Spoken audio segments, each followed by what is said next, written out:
සමන්තා චක්ඛවාලේසු අත්‍රා ගච්ඡන්තු දේවතා සද්ධම්මං මුනි රාජස්ස සුනන්තු සග්ග මොක්ඛදං ධම්ම ශ්‍රවණ කාලෝ අයං බදන්තා ධම්ම ශ්‍රවණ කාලෝ අයං බදන්තා ධම්ම ශ්‍රවණ කාලෝ අයං බදන්තා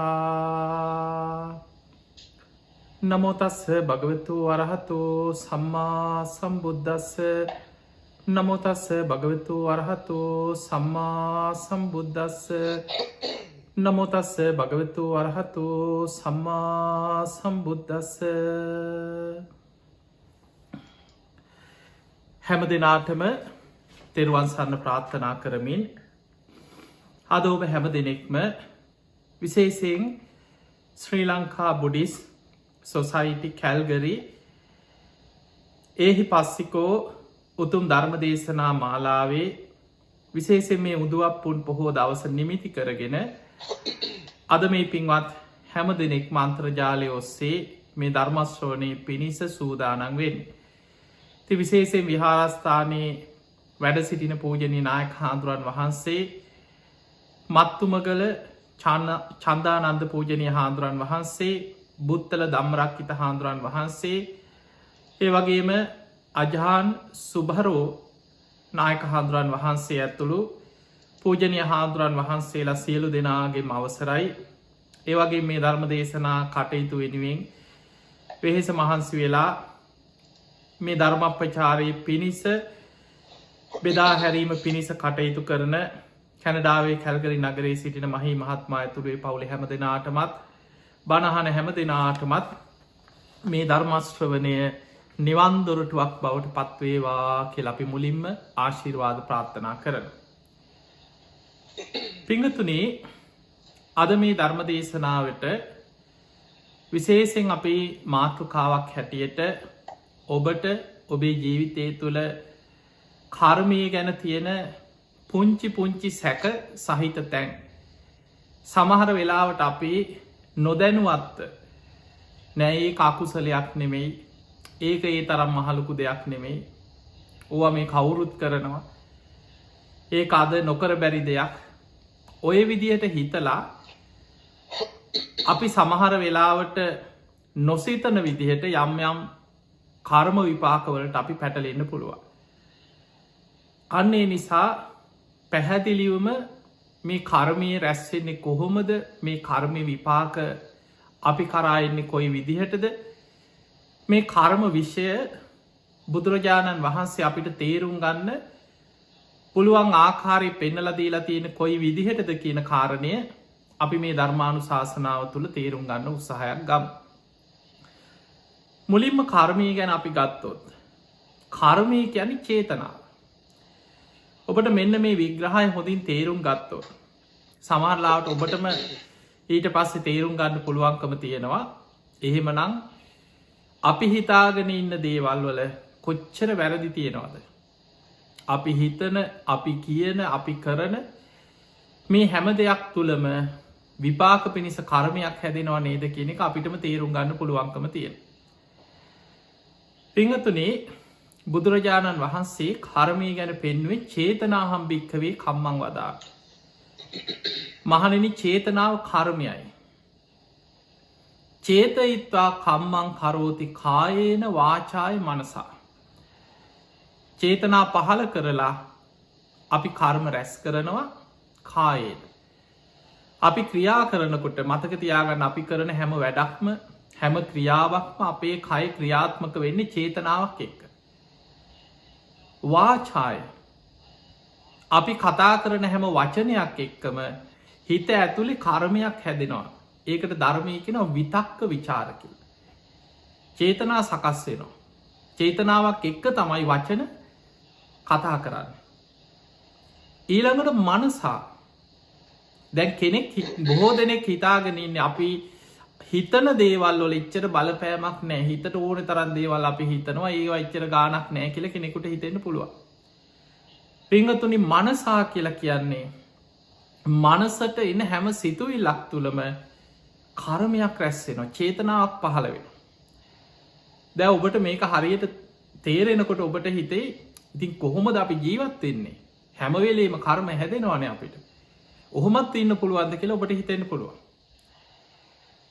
පිංහතුනේ අපි හිතන හැම සිතුවිල්ලක් එක්කම චේතනාවක් තියෙනවා. ඒ නිසා අපි හිතන හැම සිතුවිල්ලක් එක්කම කර්ම සකස්වීමක් සිද්ධ වෙන, කර්ම හැදෙනවා. එහෙමනම් අපිට පේනවා අපි හිතනකොට, අපි කතා කරනකොට, අපි ක්‍රියා කරනකොට අපේ සිත කය වචනය කියන තුන් දොරින්ම කර්ම සකස්වීමක් සිද්ධ වෙනවා. ඊළඟට මේ කර්මය ගැන තේරුම් ගන්න ඔබට තවත් බුදුරජාණන් වහන්සේ අපිට පෙන්නනවා ආයතන 6ක් පිළිබඳ.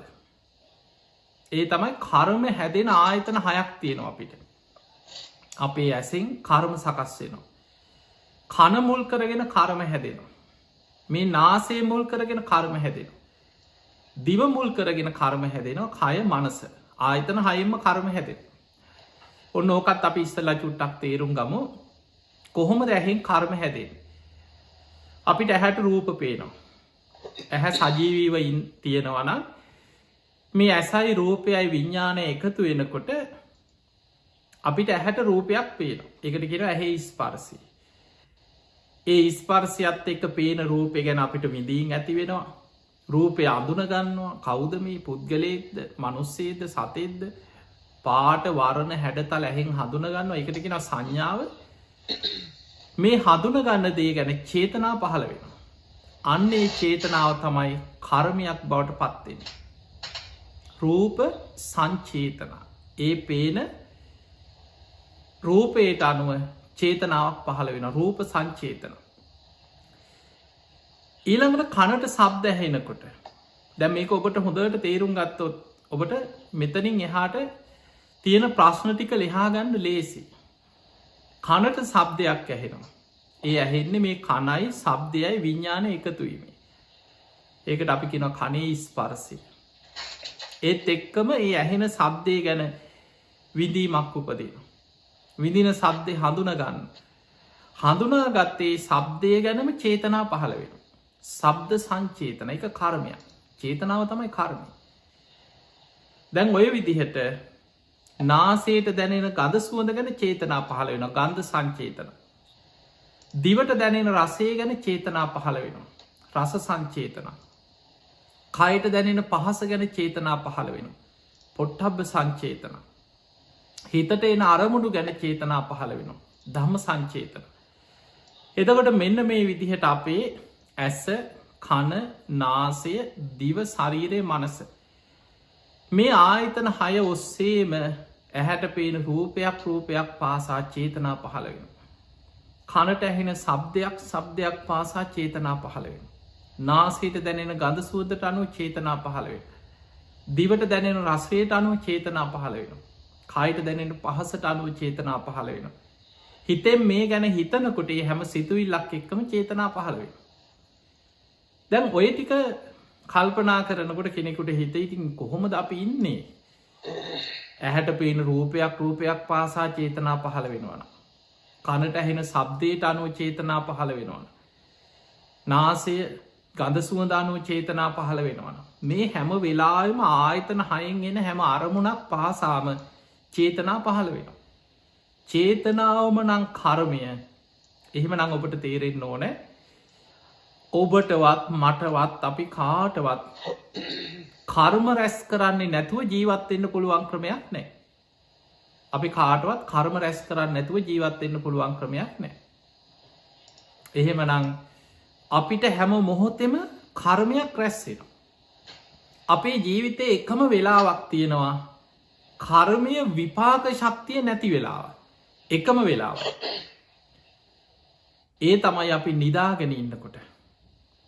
එතනදි බුදුරජාණන් වහන්සේ නින්ද ගැන පෙන්නලා දීලා තියෙන්නේ මහණෙනි, නින්ද කියන්නේ ජීවිතේ ඵල රහිත බව. ඒකේ ඵලයක් නැහැ. විපාක ශක්තිය නැහැ. නින්ද කියන්නේ ජීවිතේ වඳ බව කියනවා. ඒකේ විපාකේ ශක්තිය නැහැ. ඒක වඳයි කියනවා. මහණෙනි, නින්ද කියන්නේ ජීවිතේ මුලාවක් කියනවා. එතකොට ඒ කියන්නේ අපි හීන වලින් දකින දේවල්, අන්න ඒවැ විතරක් විපාක ශක්තියක් දැන් හීනෙන් දකින්න පුළුවන් මිනි මරණවා ගහගන්නවා හොරකං කරනවා සමහරලාවට සැබෑ ජීවිතේ ඉෂ්ට කරගන්න බැරි දේවල් කවදාවත් හිතපු නැති දේවල් හීනෙන් පේනවා. එතකොට මේ සිහින තුළ අපිට විපාක ශක්තියක් නෑක මතක තියාගන්න. හීනෙන් නුත් විපාක ලැබුණ නං ඉතින් මෙලහට හැමෝම එක්කො මිනි මරුව අපරාධකාරයෝ දූෂකයෝ තියෙන අපරාධ ඔක්කොම සමහල්ලාට හීනෙන් පේනවා. පිංහතුනේ බුදුරජාණන් වහන්ස් දැන් ඔබට තවත් තේරුම් ගන්න මං කියන්නම් මෙහෙම දැන් අපි හිතමු ඔබ හීනයක් දකින ඔබ ආස කරන දෙයක් හොරකං කරගන්න. අපි හිතම ඔබට යමක් ගන්න හිතුණ. ඔබ බැලුව ඔබට ආර්ථික ප්‍රශ්නයක් හරි ඔබට තියෙන ප්‍රශ්නත් එක් ඔබට ඉතුන නෑ මට මේක මේ වෙලා මට මේක ගන්න පුළුවන්කමක් නෑ පස්සෙ ගන්නවා. හැබැයි ඇවිල්ල නිද ඕක ගැන කල්පනා කර නින්දට යනවා කොහොම හරි හීනයක් දකින ඔබ මේක හොරකං කරගෙන ආපු හීනයක් දැන් ඇහැරෙනවා. දැන් ඇහැරිච්ච ගමන් හොරෙද්ද ඔබ හොරෙක් නෙමේ ඒක හීනයක්. එහෙනම් සිහිනෙන් දකින දේවල් වල විපාක ශක්තියක් නෑ. සමහරලාවට තරහකාරයෝ එක්ක ගහගන්නවා රණ්ඩු වෙනවා බැනගන්නවා. එතකොට මේ විදිහට අපි හීනෙන් දකිනවා. තරහකාරයෝ එක්ක රණ්ඩු වෙනවා ගහගන්නවා බැනගන්නවා. මේවා හීනෙන් දැක්ක කියලා අපි හිතමු අපි අතින් ගහපු පාරකට අපේ තරහකාරයෙක් මැරිලා වැටෙනවා. දැන් ඔන්න අපි හීනෙනුත් දකිනවා අපි පොලිසියෙන් අල්ලගෙන යනවා අපි අහුවෙනවා. දැන් මේ මහා චිත්‍රපටියක් වගේ හීනයක් දකිනවා.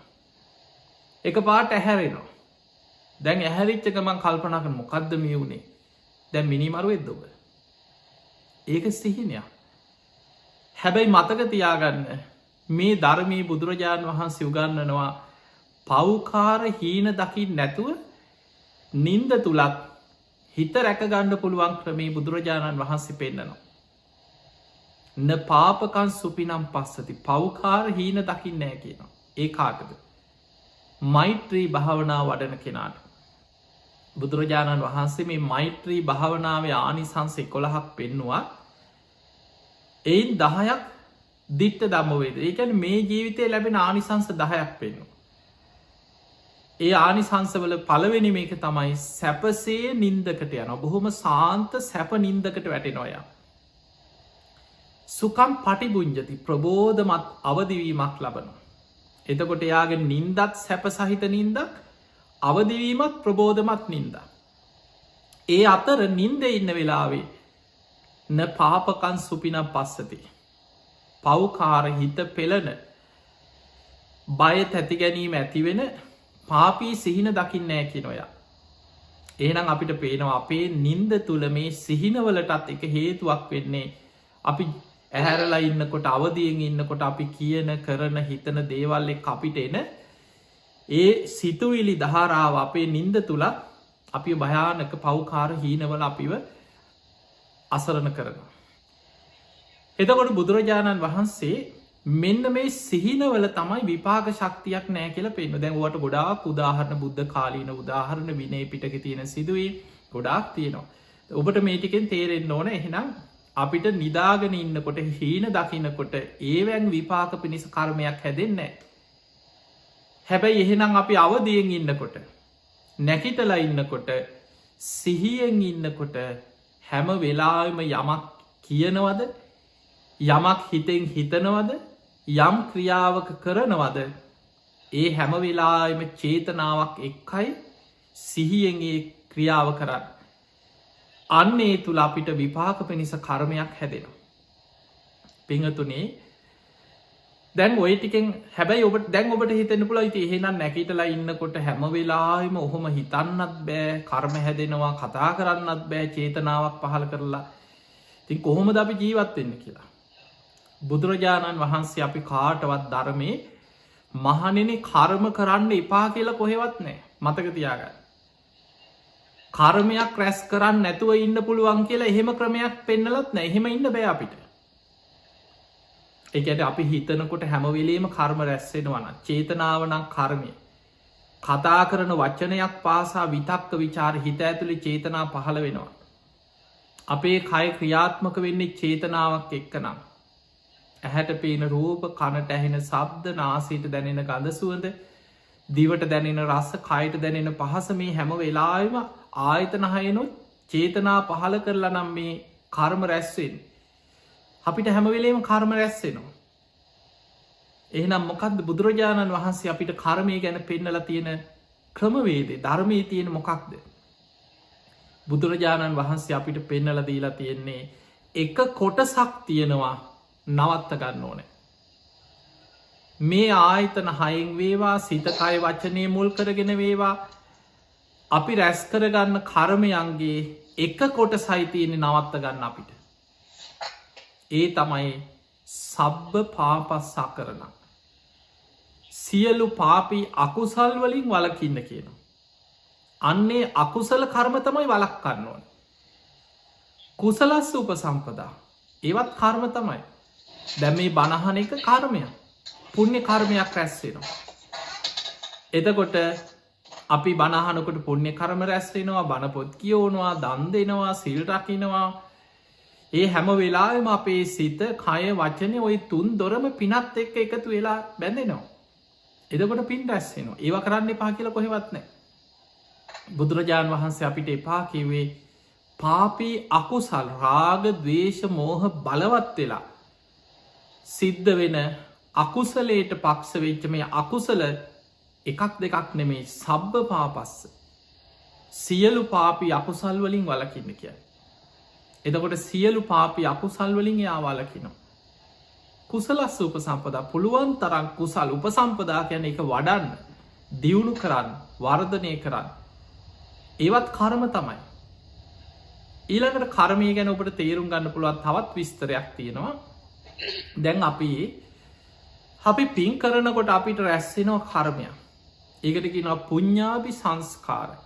සංස්කාර කර්ම රැස් කරනවා. පිනට අනුව කර්ම රැස් කරනවා. ඒ පුඤ්ඤාභි සංස්කාර අපි රැස් කරපු සසරේ වුණත් අපි රැස් කරපු නිසා තමයි අපි මේ මනුස්ස ලෝකික සුගතියක ඉපදුනේ. අද අපිට මේ ඇස, කන, නාසය, දිව, කය, මනස හොඳට වැඩ කරන, කියන දේ තේරුම් ගන්න පුළුවන්. මේ හැම දෙයක්ම ඔබට කාලයක් ධර්මයත් එක්ක විමසනකොට, ධර්මයත් එක්ක කටයුතු කරනකොට, කර්මඵල විශ්වාසය ඇති වෙනකොට, ලෞකික සම්මාදිට්ඨිය ඇති වෙනකොට අන්න ඔබට තේරෙනවා පෙර කර්මයක විපාකයක් අපිට මේ ජීවිතයට කොච්චර බලපානවද කියන එක ඔබට තේරුම් ගන්න පුළුවන්. ඒක ඔබටම තේරෙනවා. අපි දැන් කරන කර්මයන්ගේ විපාකත්, පෙර කරපු කර්මයන්ගේ විපාකත් එක්ක ඊළඟට මතු භවයක් විපාක ශක්තියක් හැටියට අපිට සකස් වෙනවා. ඒ නිසා බුදුරජාණන් වහන්සේ පෙන්නනවා පින් කරන්න සකස් වෙනවා පුඤ්ඤාභි සංස්කාර. පිනට නැඹුරු වෙච්ච කර්ම හැදෙනවා. කෙනෙක් නිතර අකුසල් කරනකොට, පව්කම් කරනකොට එයාට කර්ම රැස් වෙනවා අපුඤ්ඤාභි සංස්කාර. ඒ අකුසලයට, පවට නැඹුරු වෙච්ච කර්ම යාට හැදෙනවා ඊට පස්සේ. දැන් එයාගේ කර්මේ නැඹුරු වෙලා තියෙන අකුසලයට, පාපයට. ඒ අකුසලයට නැඹුරු වෙච්ච කර්ම යාට සකස් වෙනවා අපුඤ්ඤාභි සංස්කාර. දැන් ඔබට හිතෙන්න පුළුවන් ඉතින් භාවනා කරනකොටත් සිත, කය, වචනේනේ මේකට එන්නේ.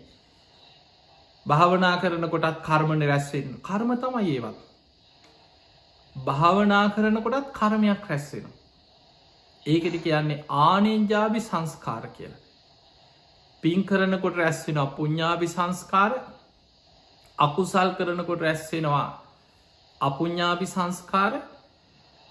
භාවනා කරනකොට, සමාධිය වඩනකොට, ධ්‍යාන වඩනකොට රැස් වෙනවා ආනෙන්ජාභි සංස්කාර.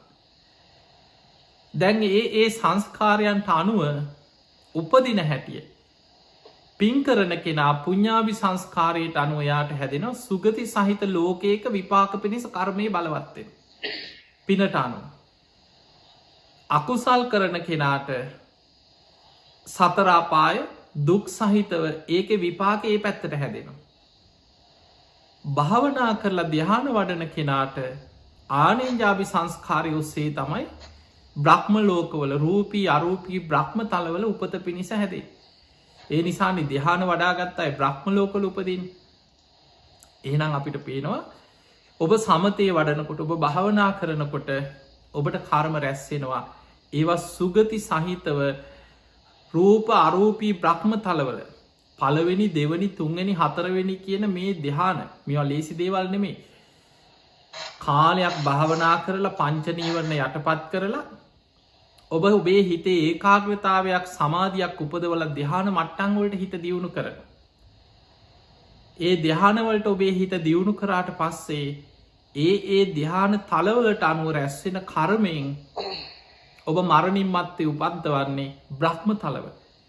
ඒ බ්‍රහ්මයෝ කියන්නේ දෙහා පෙරජීවිතවල ධ්‍යාන වඩල භාවනා කළ ධ්‍යාන ඒ කුසලේ නිසා තමයි බඹල උපදී.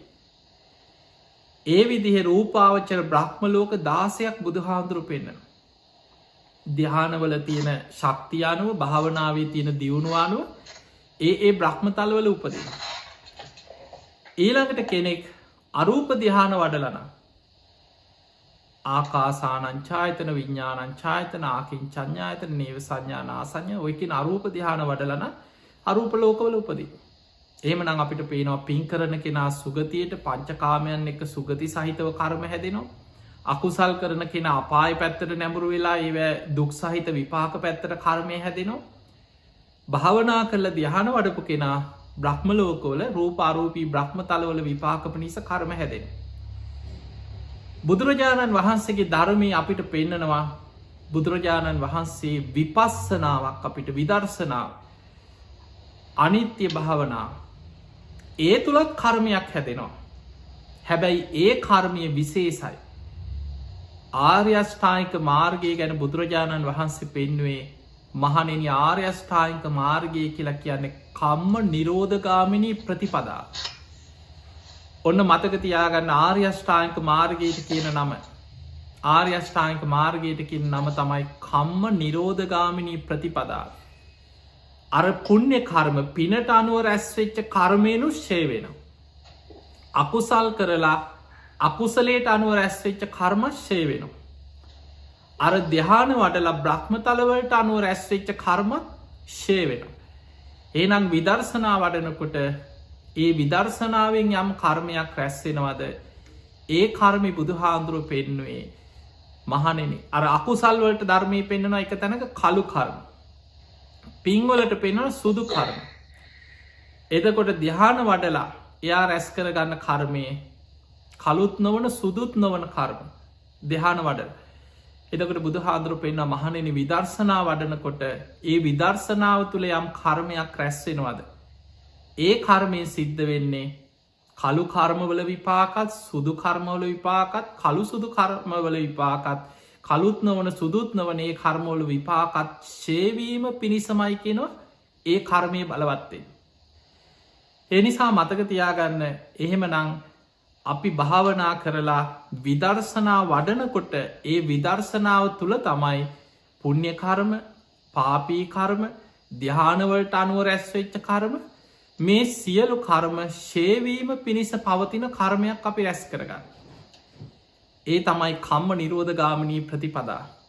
ඔන්න ඕක විතරයි අපිට කර්මය මිදන්න තියෙන මාර්ග වෙන මාර්ගයක් නෑ. අපි පින්කර කර ඉන්නවා කියන්නේ අපිට සුගති සහිත විපාක දිදී යන්න කර්ම ගොඩක් අපි රැස් කරගන්න. පින් කරන්නේ නැත්නම් එයාට කරන්න තියෙන්නේ අකුසල් පැත්ත. අකුසල් කර ඉන්නවා කියන්නේ සතරාපායි වැටි වැටි යන්න පුළුවන් කර්ම ගොඩක් අපි හැමවෙලේම රැස් කරගන්න. කෙනෙක් අප හිතමු සමාධිය වඩනවා කියලා. එයා තාවකාලිකව හරි කාලයක් සැපසේ බ්‍රහ්ම තලවල ඉන්න පුළුවන් විදිහට කර්ම රැස් කරගන්න.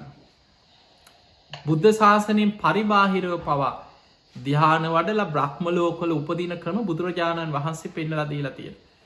දැන් අපේ බුදු හාන්දුරුව පහළ වෙන්නත් පෙර තමයි ඔබ දන්නවා ආලාර කාලාම උද්ධකරාම පුත්ත අසිත තාපසය ඔය වගේ අය බුද්ධ දේශනාවල හල ඇති ඒ කාලෙත් මේ ධ්‍යාන වඩපුවා ඉඳලතිය.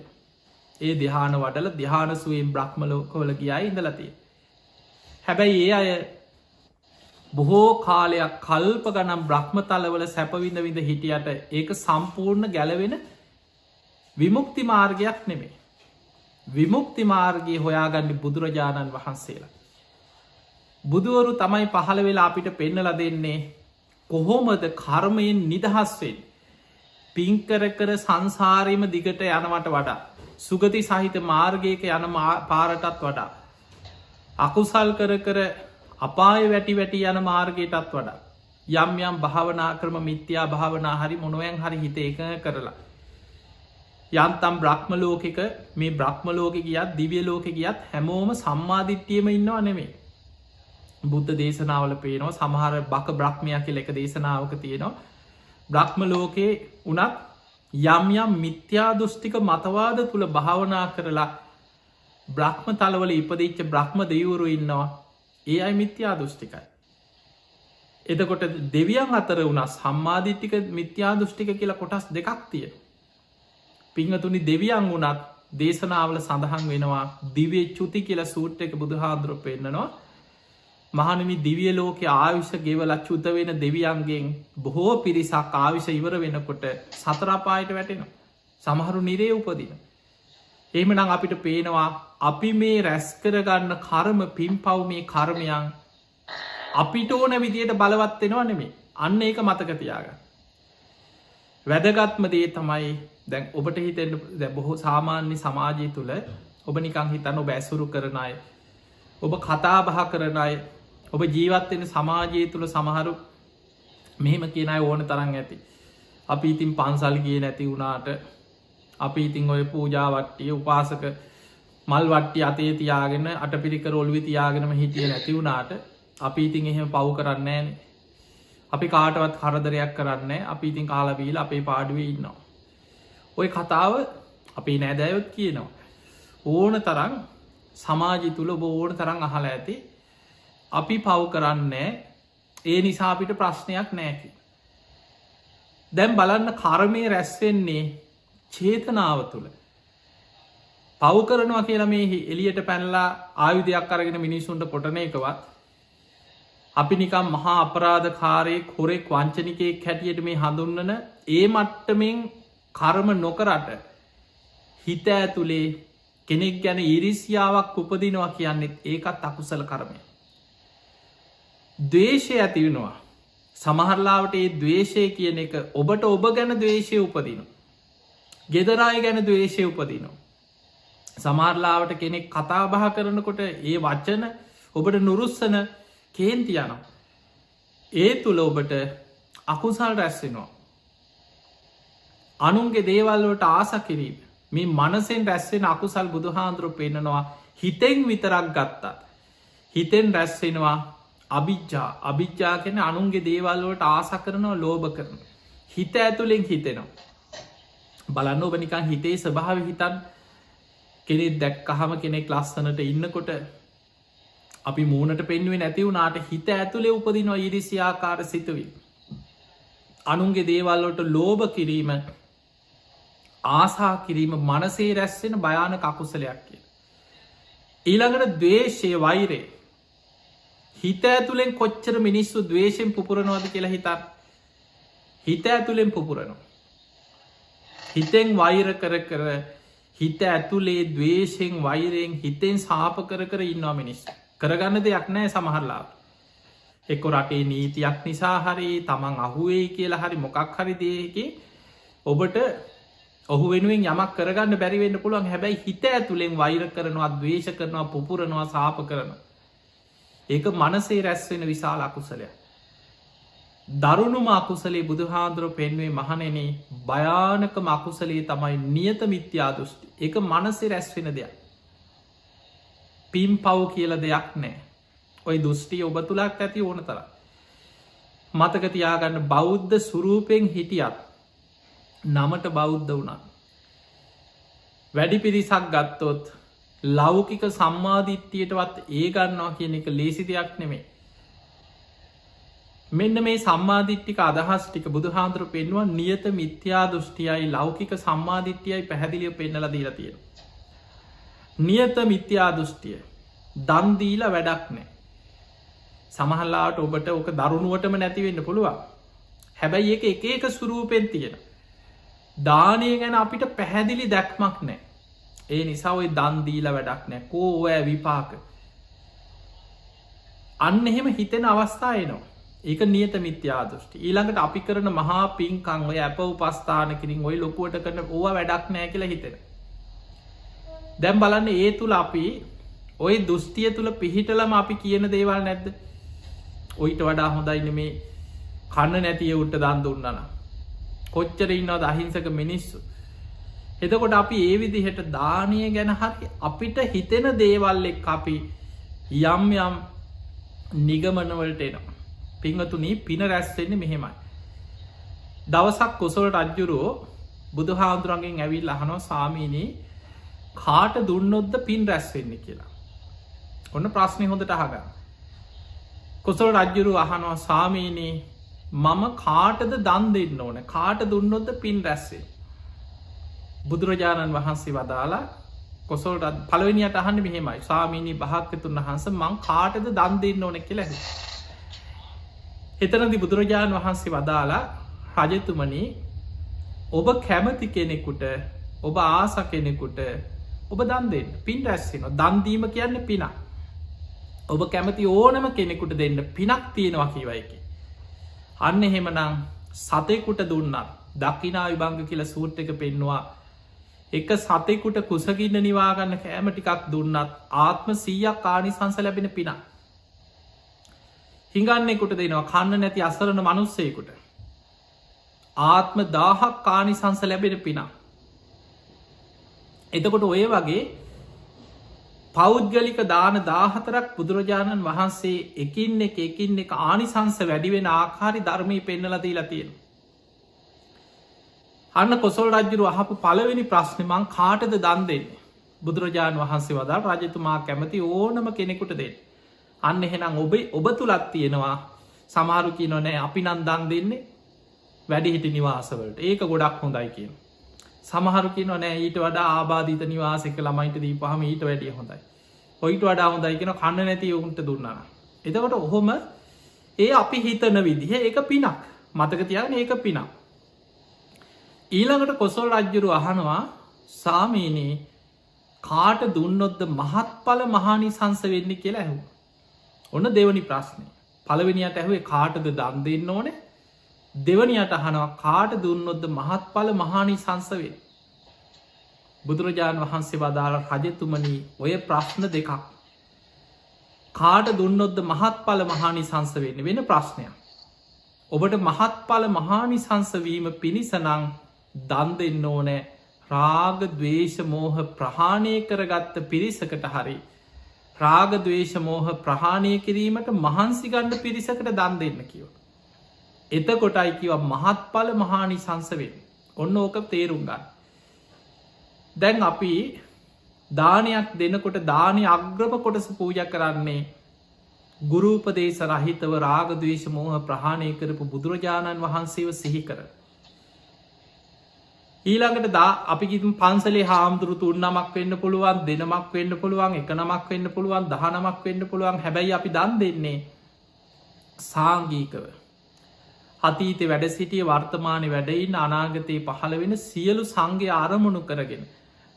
සාරිපුත්ත මොග්ගල්ලාන ආනන්ද නන්දරාහුල ඔය විදියට අපි මේ බුද්ධ ශාසනය වැඩහිටිය සියලූම නික්ලේශී මහරහතන් වහන්සේලාගේ ඉදා.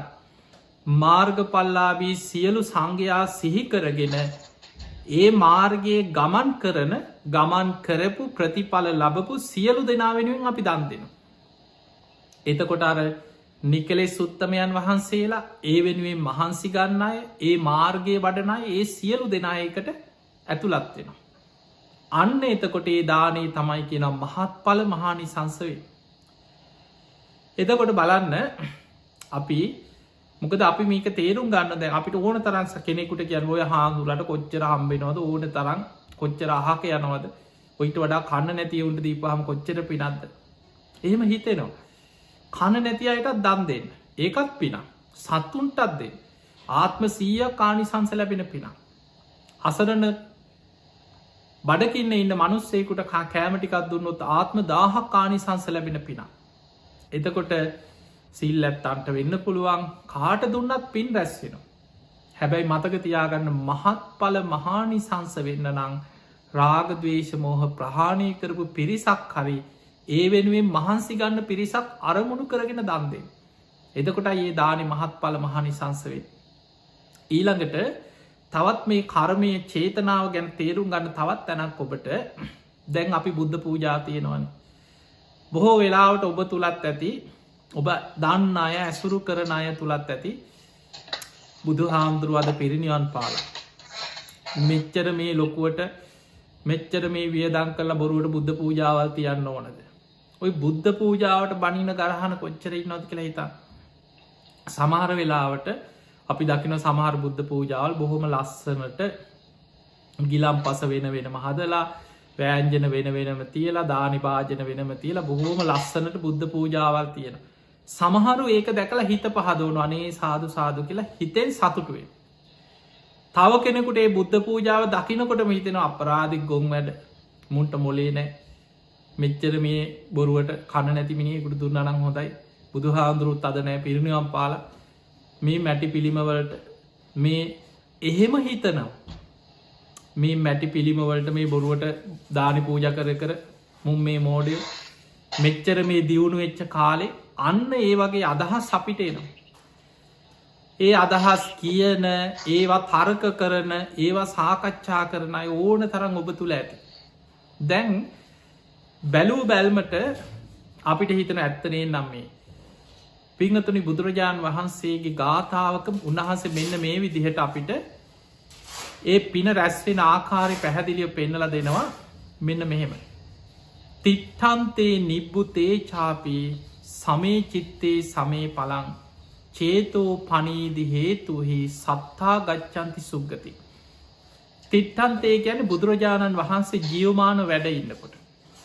අප හිතම අපේ බුදුරජාණන් වහන්සේ ජියවමාන වැඩ ඉන්න කාලේ යම් කිසි කෙනෙක් බුදු හාමුදුරුව උදෙසා දානයක් දෙනවා. බුදුරජාණන් වහන්සේටම ගිලම් පස පූජ කරන. බුදු හාමුදුරුව වෙනුවෙන්ම මල් පූජ කරලා සිරිපතු ලබිය දේශනාවල් තියනවා සමහරු මල් අරගෙන ඇවිල බුදු හාදුරන්ගේ සිරිපතුල්ලඟ පූජ කරල වන්දනා කරා කර එතකොට ඒ වගේ බුදු හාදුරන්ගේ සිරිපතුල්ලඟ උන්වහන්සේට මල් පූජ කර. එතකොට බුදු හාමුදුරුව ජීවමානු වැඩ ඉන්නකොට යමෙක් ඒ විදිහට පූජ කරල යම් පිනක් රැස් කරගන්නවාද නිබ්බුතේ චාපී බුදු හාමුදුරුව පිරිනිවන් පෑවට පස්සේ නිබ්බුතේ ගැන පිරිනිවන් පාත්. බුදුරජාණන් වහන්සේ පිරිනිවන් පෑවට පස්සේ යම් කිසි කෙනෙක් බුදු හාමුදුරුව වෙනුවෙන් මං පූජ කරනවා කෙන චේතනාවෙන් අන්න එතන වැදගත් චේතනාව. එයා ඒ චේතනාවෙන් දානය පූජ කරන බුදු හාමුදුරුව පෙන්වා මම වෙනුවේ බුදු හාමුදුරුවන් සිහිකරගෙන පූජා කරනවනං යම් වස්තුවක් සාරීරික ධාතුන් වහන්සේලා තැන්පත් චෛත්‍යයක් වෙනුවෙන් හරි. පාරිභෝගික බුදු හාමුදුරුව පරිහරණය කරපු දේවල් පාරිභෝගික වස්තු. ජයශ්‍රී මහා බෝධීන් වහන්සේ අග්‍රයිකි නොයි අතර. බෝධීන් වහන්සේ නමක් වෙනුවෙන් හරි. උද්දේශික කියන්නේ බුදු හාමුදුරුව වෙනුවෙන් නිර්මාණය කරපු දෙයක්. එතකොට අන්නේ වෙනුවෙන් අපි බුද්ධ ප්‍රතිමාවකට හරි අපි දානය පූජ කරන හැබැයි පූජ කරන්නේ අන්න එතන වැදගත්තෙන් වාර චේතනාව. දැන් අපි කතා කරා චේතනාව තමයි කර්මය. එතකොට අපේ චේතනාව තියෙන්නේ මං මේ ගලකට පූජ කරනවත් මැටි ගොඩකට පූජ කරනවත් කියල නෙමේ. අපේ චේතනාව තියෙන්නේ බුදුරජාණන් වහන්සේගේ බුදුගුණ සිහිකරගෙන බුදු හාමුදුරුව වෙනුවෙන් මං මේක පූජ කරයි. මේ පූජාව මේ ගිලම් පසවේවා මේ දානය වේවා මේ මල්ටික වේවා බුදුරජාණන් වහන්සේට පූජාවේවා කියලා අපි පූජ කරන්න. බුදු හාමුදුරුව දේශනා කරනවා මහනෙනේ බුදු කෙනෙක් පිරිනිවන් පෑවට පස්සෙත් ජියවමාන බුදු හාමුදුරුවන්ට එදා යමක් පූජා කරපු කෙනෙක්ගේ චේතනාව හා සමාන චේතනාවකින් නං එයා බුද්ධ පූජාව තිබ්බේ සමේ චිත්තේ සමේ පලක්. ඒ හිත සමානනං ඒකෙන් ලැබෙන විපාකයක් ඒ හා සමානයික. අන්න බලන්න එහෙමනම් අපිට පේනවා එහෙනම් අද අපිට බුද්ධ පූජාව තියද්දී චේතනාව තුළ බුදුරජාණන් වහන්සේටම පූජා කරනවා කියන චේතනාවෙන්නම් අපි පූජ කරේ. අපිට ජීවමාන බුදු හාමුදුරුවන්ටම පූජ කරා හා සමාන පින් රැස් කර ගන්න පුළුවන්. බුදු හාමුදුරුව අරමුණු කරගෙනම ගිලම් පස පූජා කරලා මල් පූජ කරලා ඒ නිසා බුදුන් වඳනවා කියන එක මේ ප්‍රාථමික දෙයක්ත් මේ බුදු හාමුදුරුව දැන්නේ. මොකද කෙනෙකුට සාමාන්‍ය අපිට පේනවනික උගත්යයි සම්මත සමාජය තුළ යමක් ඉගෙනගෙන යම් මට්ටමකට ආවට පස්සේ කෙනෙක් සමහරලාට හිතන ක්‍රමයත් එක්ක එයා නිකන් සමහරු ඉතන අපි එක්ක බණ පොතක් කියෝල පොඩ්ඩක් එහෙම මෙහෙන් ඉගෙන ගත්තට පස්සේ මහා දර්ශනික අදහස් ඔලුවට එනවා. ඔය බුද්ධ පූජාවවා වැඩක් නෑ මේ භාවනා කරන්නයි තියෙන්නේ මේක මේ ගැඹුරු ධර්මයේ තියන් මේ හිත ගැනවීම සන්න තියෙන්නේ කියලා නිකම් මහා අති පණ්ඩිත විදිහට ධර්ම කරුණුම අරගෙන ඒ දක්වන අදහස්වලින් නිකං එයාට සමහරලාවට අහගෙනන්න අයට හිතෙන්න්න පුළ මේක නික ඇත්තනේ නම් හරිනේ ද නිකම් මේකන කරන්න තියෙන. හැබැයි බුදුරජාණන් වහන්සේ පෙන්වා මහනෙනි බුද්ධ ශාසනය කියන්නේ මහා විශාල අරටුවක් තියෙන ගහක් කියන. මේක තියෙන මහා සාරෝපම සූත්‍රය මජ්ජිම නිකාය. බුද්ධ ශාසනය කියන විශාල අරටුවක් තියෙන ගහක්. ඒ ගහේ වටිනාමදේ අරටුව ඒ තමයි චතුරාරි සත්‍ය අවබෝධය මාර්ග පල් ලබල නිවන් දකිනෙ. හැබැයි ඒ ගහටම අයිති ගහේ පොත්ත ගහේ සිවිය ගහේ එලය ගහේ අතු ගහේ කොල මල් ගෙඩි මේ වගේ තව ගොඩාක් දේවල් තියෙන ඔක්කොම ගහට අයිති දේව. බුදු හාමුදුරුව පෙන්වා එක කෙනාගේ මට්ටන් තියෙන. සමහරලාවට දැන් ඔබට වනත් ඔබ එක පාරටම මේ බුද්ධ ශාසනයට නිකං භාවනාව ගැන එක පාරට භාවනාවටාව නෙමෙයි. කෙනෙක් බුදු හාදුරු පෙන්න්න මහනනි කෙනෙක් ඇවිල්ලා අර මහා විශාල අරටුවක් තියෙන ගහේ කොල කඩාගෙන යන. ඒක කොලටි කරගෙන යන. තව කෙනෙක් ඇවිල්ලා ඒ ගහේ මල් කඩාගෙන යනවා. තව කෙනෙක් ඇවිල්ලා ඒ ගහේ පොත්ත එලේ රැහැගෙන යන. එක එක්කෙන එක කොටස් ගන්න හැබැයි ඔක්කොම ගහට අයිති දේවල්. හැබැයි ඒ සියල්ලේ වටිනාකම දන්න කෙනා ගහේ අතු ටිකත් ගන්නවා කොල ටිකත් ගන්නවා පොත්තත් ගන්නවා ගෙඩි ටිකත් ගන්නවා මල්ටිකත් ගන්නවා ගහේ අරටුව වටිනාමදේජ් ගන්න. ඒ වගේ බුදු හාන්දුරුව පෙන්නනවා මේ බුද්ධ ශාසනය වටිනාකම දන්න කෙනා මේක භාවනාව විතරයි කියලා බුද්ධ පූජාවට ගරහන්නෙත් නෑ. බුදුන් අදිනකට ගරහන්නෙත් නෑ. ඊළඟට මේ බුද්ධ ශාසනය තුළ සද්ධාව තමයි මේ කරා යන්න වැදගත්මති. ඒ නිසා යා බුදුන් අදිනවා අවස්ථාව ලැබුණ හම දන් දෙනවා පින් කරනවා භාවනා කරනවා අනිත්තා එකතු කරගෙන පින්කාංගොලට සම්බන්ධ වෙනවා. ඒ සියලු දේවල් වල යෙදෙන ගමන් එයා භාවනා කළ ධර්මයත් අවබෝධ කරගන්න මහන්සිගන්න. අර බුද්ධ ශාසනය නැමති මහා අරටුවක් තියෙන මේ ගහින් සම්පූර්ණ ප්‍රයෝජනය ගන්න. ඒ නිසා බුදු හාන්දුරුව පෙන්නවා කෙනෙකුට මතකතියාගන්න අපිට ප්‍රඥාව කරා යන්න නං එතනට යන්න තියෙන මාර්ගයේ සද්ධාවෙන් යායුතු ගමනක් තිය. මේක පටන් ගන්නකොටම රහත්වේ නොනෙමේ. සද්ධානුසාරී දම්මානුසාරී සද්ධාවෙන් තමයි එතනට යන්න සද්ධාවෙන් ඇතුල්ලේ. ඊට පස්සයා සෝවාන් වෙනවා සකදාගාමී මාර්ගය වඩනවා පලේට පත්වෙනවා අනාගාමී මාර්ගය වඩනවා පලේට පත්වන මෙහෙම ක්‍රමාණුකූල අනුපුබ්බ සික්කා අනුපුබ්බ කිරියා අනුපුබ්බ ප්‍රතිපදා මේ විදිහට ටික පියවරෙන් පියවර ගැඹුරට ගැඹුරට යන තැන. තියෙනිසා මේ ධර්මය හැසිරෙනකොට ධර්මය ඉගෙන ගන්නකොට. ඔබ ගොඩාක් ඊළඟට බුදු හාමුදුරුව පෙන්න්නපු වටිනාම දෙයක් තියෙන අපි මේ ධර්ම ඉගෙන ගන්නකොට අපි ඉන්න ඕන කොතනද කියලා. ඒ තමයි මම දන්නවා මමයි දන්නේ මං කියන එක හරි මං පොත්පත් කියවල තින අපි බණහලා තියෙන අපි දන්නවා ඒ කාලිදං ඕක් අන්නේ දෘෂ්ටියට එන්න එපා. ඒ දෘෂ්ටියට ආපු ගමන් වරදින. ඔබ දන්නවා වෙන්න පුළුවන් ඔබ ආචාර වෙන්න පුළුවන් මහාචාර වෙන්න පුළුව ඔබ මොනවාහරි දෙයක් දන්නවා ඒ ඔබ දන්න ඒ විෂයක්. ධර්මය ඉගෙන ගන්නකොට බුදු හාමුදුරුව පෙන්වා භගවා ජානාති බුදුරජාණන් වහන්සේ තමයි සියල්ලම දන්න. අහං නජානාමි මං මොකුත්ම දන්නේ නෑ කියන තැනයි නැත්නම් ධර්මය ඉගෙන ගන්න බෑයාට. එහෙම මෙහෙන් කටපාඩන් කර ගනි තැන්තැන්වලින් කෑලිටිකක් අල්ලගෙන කාට හරි ගරහාගෙන තර්ක කර අනුන්ට බැන බැන නික අකුසල්ටිකක් පුරෝගෙන අපිත් බෞද්ධයෝ කියලා ඉන්න පුළුව. හැබැයි මේ ධර්මය පිහිටන්න නං එයා තුළ හැමවෙලේම තියෙන්න්න ඕන අදහස තමයි භගවා ජානාති බුදුරජාණන් වහන්සේ තමයි සියල් අවබෝධයෙන්ම දන්නේ. අහන්න ජානාමි මන් දන්න දෙයක් නෑ මං කිසිම දෙයක් මේ මොකද අපි කවුරුත් අපිත් මේ බණපොතක් කියෝලා බුදු හාදුරන්ගේ දේශනාවක් අහලා ඒ දේශනා තුළින් අපි ගත්ත දැනුමක් මිසා අපි කවුරුවත් සර්වඥතාඥානම අපිට එක පාට පහළ වෙලාද පෙර ජීවිත දකින නුවන චුතුවපාතඥාන මේ විශ්වය ගැන නිවන ගැනම අපිට අමුතු අවබෝධ කාටවත් ලැබිලනෑ බුදු හාමුදුරුවන්ගේ දේශනා තුළින් තමයි අපි හිතලා මෙහෙමයි කියලා යම්මට්ට මේ පුංචි දැනුමක් අපි හදාගෙනීම. ඒ නිසා මේ ධර්මය තුළ ගැඹුරට යන ශ්‍රාවකයකුට තියෙන් ඕන පළවෙනිම දේ තමයි මගේ ශාස්තෘන් වහන්සේ බුදුරජාණන් වහන්සේ උන්වහන්සේ තමයි සියල් අවබෝධයෙන් දන්නේ අහන්න ජානාමි මන් දන්නේ නෑ කියනදේ ඒ මතයට ඔබ ඉන්න ඕන.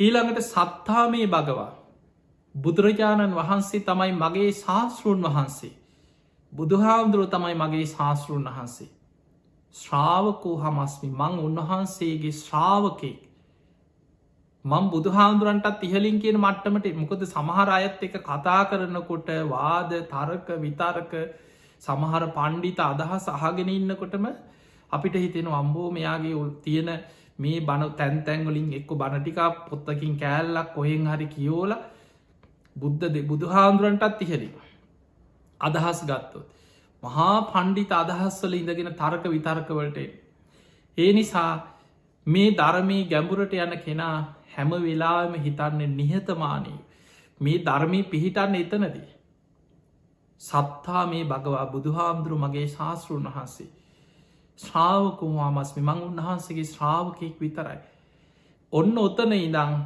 සද්ධාවෙන් මේ ධර්ම කරුණු එකින් එක ඉගෙන ගන්න ඊළඟ ඔබට මේ ධර්මය අල්ලගන්නකොට වැදගත් වෙන දෙයක් ඒ තමයි බුද්ධ දේශනා ගත්තොත් විශාල ප්‍රමාණයක් තියෙනවා සාමාන්‍යව බහල ඇති 84,000ක ධර්මස්කන්ධ කියලා ගොඩාක් දේශන තියෙන දැන් මේ ලෝකේ බුද්ධ දේශනාන් විදිහට එක පොත්පත් ලියපු එක පොත් සමහරලාට ඔබ ලෝකෙ ඉන්නකොට ඔබ ඉංග්‍රීසි මාධ්‍යයෙන් වේවා නොයෙක් ධර්මය ගැන ලියපු එක පොත් ගොඩාක් කියෝල ඇති අන්නේ පොත් කියවීම තුළම එකක් කෙනා එක මතවාද කෙනෙක් ඉන්න පුළුවන් එයා විද්‍යාව පැත්තෙන්ම හිතන කෙන එයාට ඔන්නන් අර 84,000ක් දේශන අතර සූට දේශනාගත්තත් 18,000ක් තැන්තැන්වලින් එයා එකතු කරනවා එයාගේ අදහසට ගැලපෙන විද්‍යාවට ගැලපෙන සූට්‍ර ටිකක් එකතු කළ අන්න එයා පොතක් ලියනවා බුදු හාමුදුරන්ගේ විද්‍යාත්මක දර්ශනය කියල පොතක් ලියන දැන් අන්න එයාට ඕනටික එකතු කරලා යාගේ දර්ශනයට ගැලපෙන විදියා පොතක් ලියාගත්ත තව කෙනෙක්කින්න මනෝවිද්‍යාත්නය එයා ඉගෙනගෙන තියෙන මනෝවිද්‍යාව එයා දැන් බුදුහාමුදුරන්ගේ දේශනාවල තියෙන සිත ගැන විස්තර බුදුහාමුදුරුව මේ සිතුවිලි ගැන විස්තර කරපු ඒවා ඔය කරුණු ටිකක් එකතු කරලා අන්න දැන් එයාගේ දර්ශනයට අනුව එයා පොතක් ලියනවා බුදුහාමුදුරන්ගේ මනෝවිද්‍යාව කියලා තව කෙනෙකුට බුදු විශ්වය ගැන හොයන කෙනෙක්කින්න ග්‍රහලෝක ගැන එයා මේ විශ්වය ගැන යා ඉගෙන ගත්ත දේවල් විද්‍යාඥයන්ගේ දේවල් එයා දන්න දේවල්ලට දැන් එයා බුදු දහම තියෙන සූට්‍රවලින් තැන්තැන්වලින් කෑලි එකතු කළ අරගෙන දැන් එයා ඒක පෙන්න්නන බුදු හාමුදුරු තමයි ලෝක පහළ වෙච්ච මේ විශ්වය ගැන අවබෝධ කරගත්ත විද්‍යාඥා කියලා ඔය වගේ එක පොත් තියෙනවා විශාල ප්‍රමාණයක් එතකොට තමන්ගේ මතයට ගැලපෙන විදිහට සූත්‍ර තැන්තැන්වලින් අරගෙන බුද්ධ දේශනාවල කෑලි දාලා තමන්ගේ මතය ඔප්පු කරගත්ත පොත් ගොඩක් තියෙනවා ඒවා අපි කියව්වට පස්සේ අපි නොදැනුවත්වම අපි ඒ දෘෂ්ටි ගොඩකට අපි ධර්මයෙන් එක දෘෂ්ටි පැත්තකට අපි යනවා ඒ නිසා මතක තියාගන්න බුද්ධ දේශනා කියෝනොකට ධර්ම ඉගෙන ගන්නකොට වැදගත්මදේ අපි දෘෂ්ටියක ඉඳගෙන අපේ දෘෂ්ටියට අදාළ සූත්‍ර එකතු කරන එක නෙමෙයි ඕක තමයි ගොඩාක් දෙනෙක් කරන්නේ වරදින්නේ ඔතන තමන් අදහසකට ඇවිල්ල තමන්ගේ අදහසට හරියන්න සූත්‍ර එකතු කරලා මම හරි මෙන්න මේක මෙහෙම තියෙනවා මේක මෙහෙම තියෙනවා කියලා තමන්ගේ අදහසට ගොුණුවෙන විදිිය කරුණු එකතු කරලා හදාගන්න අපි ධර්මය ඉගෙන ගන්න ඕනෑ අපි මොකුත් දන්නේ නෑ කියන තැන ඉදං ඉගෙන ගන්න කියන්නේ ඒකයි එතකොට අපි දෘෂ්ටියකට ඇඉන්නේ නැතුව අපි බුද්ධ දේශනාවක් කියවලා ඒ දේශනාව තුළ බුදුරජාණන් වහන්සේගේ අදහස මොකක්ද අන්නේ අදහසයි අපි හිතට ගන්න ඔය විදිහට අපි දේශනා 100ක් කියෝනු ඒ දේශනා 100ෙම බුදුහාමුදුරුව මොකක්ද අදහස් කරේ උන්වහන්සේගේ දැක්ම මොකක්ද ඒ දේශනාවල් ඉලක්ක කරලා දේශනා කරේ කොයි පැතිද. අපි බුද්ධ දේශනාව කියෝල දේශනාව තියෙන අදහස් අපේ ඔලුවට ගන්න. එහෙම ධර්මී ඉගෙනගෙන කාලයක් යනකොට අන්න ඔබට හරියට බුදු හාදුරන්ගේ ධර්මීත් ගැන නිරවුල් දැක්මක් ඇති කරගන්න පුළුවන්කම තිය. ඔන්න ඔය විදිහට හරියට ධර්මය ඇල්ලුවේ නැත්නං මේ ධර්මය බුදු හාදුර එක අලගත්දූපම කියලා සූත්‍රක පෙන්න්නනවා මහනෙන බොහෝ දෙනෙක් ධර්මය අල්ලන්නේ සරපය අල්ලනවා වගේ. සරපයෝ අල්ලන්න දන්න කෙනා මොකද කරන්නේ සරපයාව අල්ලන්නේ හරියට බෙල්ලට කරුවක් තියලා බෙල්ලෙ දඟලන්න බැරිවෙන විදියට හිර කළ ඔළුවෙන් අල්ලගන්න. ඔළුවෙන් අල්ලගත්තර පස් සර්පයට දෂ්ට කරන්න බැරිවේ. සර්පය අල්ලන්න දන්න කෙනා හරියට මල්ලන්න එතන. නොදන්න කෙනා කඳින් අල්ලන බඩෙන් අල්ලපු ගමන් සර්පය හැරල දෂ්ට කර.